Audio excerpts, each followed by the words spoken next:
The rise of the Blues, the battle for Egypt and Nubia. Long before written history could recount the glories and misfortunes of men, Egypt stood bathed in the golden light of Ra, the sun god.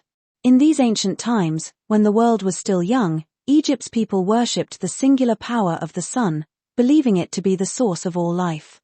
The divine truth of their civilization, led by the pharaohs of old, was monotheistic, a belief in Ra, who reigned supreme over all. Yet, even the mighty sun could not foresee the coming of shadow, a force that would seep into Egypt like the Nile's floodwaters, silent and unstoppable. This shadow was the Blues, an ancient and cunning elite, who moved in the darkness of history, steering the rise and fall of nations. These unseen masters, whose names were whispered in fear by priests and kings alike, began to infiltrate the very heart of Egypt. Their purpose was control. And so, with their arrival, Egypt's once pure faith was twisted. The holy texts that once spoke of Ra's solitary dominion now told stories of a multitude of gods, their names blurring together like the endless sands of the desert. The true path to the sun, once clear, became lost in a labyrinth of temples, idols, and polytheistic reverence. The people, distracted by a pantheon, forgot the sun. Yet even in these early days, there were those who remembered. Like a faint echo, the memory of monotheism lingered. In the 14th century BC, one man rose against the tide. Pharaoh Akhenaten, inspired by the divine truth of his ancestors, dared to restore the old ways.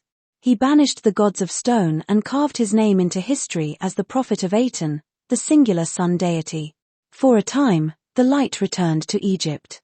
The temples fell silent, and the prayers rose once more to one god alone. But Akhenaten's boldness could not outshine the forces against him. The Blues, powerful and entrenched, swiftly undid his work after his death, erasing his legacy and reinstating their chaotic pantheon of gods.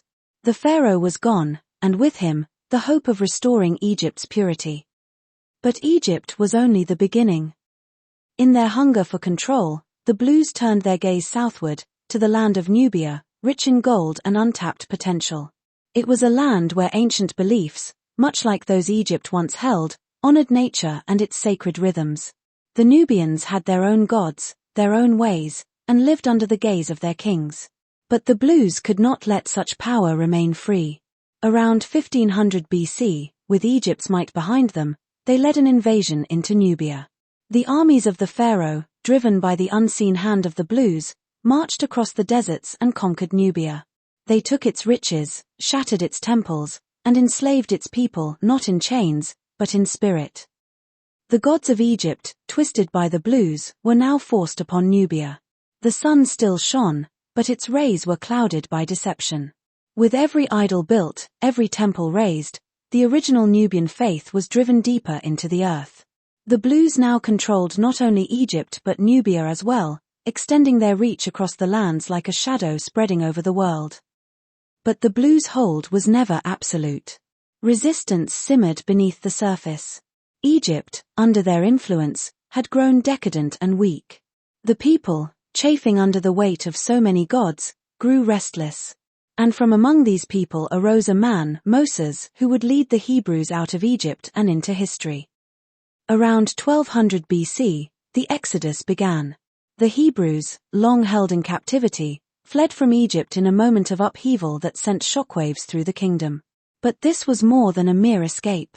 In the chaos of their departure, many of the Blues who ruled Egypt were killed, swept away by the tide of rebellion. For the first time in centuries, Egypt was free from their grasp. The Blues retreated, their power broken, and Egypt entered a brief period of reprieve. But freedom would not last. Though Egypt's rulers tried to restore what had been lost, the Blues had not vanished, they had only withdrawn to their stronghold in Nubia.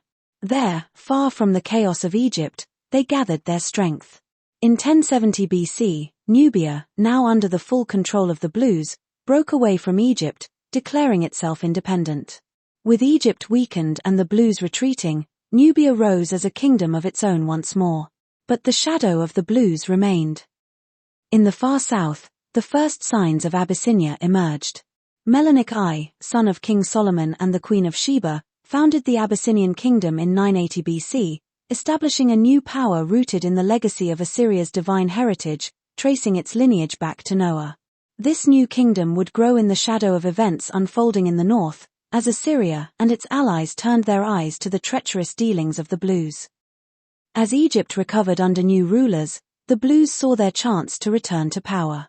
In the 8th century BC, Nubia, under the leadership of Pia, took control of Egypt once more, reuniting the two kingdoms under a new, Kushite dynasty. The Blues seized the moment, slipping into the cracks of power, embedding themselves in the palaces and temples. Egypt was once again theirs, and they began restoring their pantheon of many gods, blotting out the ancient monotheistic tradition that had once guided the land.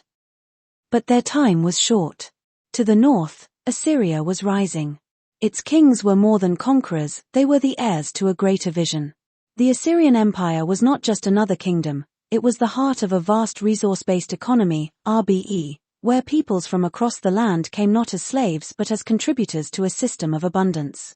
At its head was the King of Kings, the heir to Noah and the divine legacy of Asher, the true ruler of the land. Under the Assyrian banner, peoples like the Hebrews were not simply allies, they were kin. By this time, the Jews had become integrated into the Assyrian Empire, tied through marriage with the Queen of Sheba, making them a part of the greater whole.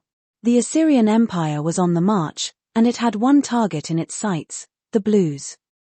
In 744 BC, the Assyrian king Tiglath-Pileser III led his armies south, cutting a path through the land toward Egypt. The time had come to cleanse the world of the Blues' corruption once and for all. Egypt, with its corrupted temples and Kushite rulers, would be the battleground where the future of civilization would be decided. The Assyrians, like an unstoppable tide, broke through the defenses of Nubian Egypt, storming city after city. Their goal was not just to conquer but to cleanse. As they entered the temples, the Blues fled, but the Assyrians pursued them into the darkest corners of Egypt.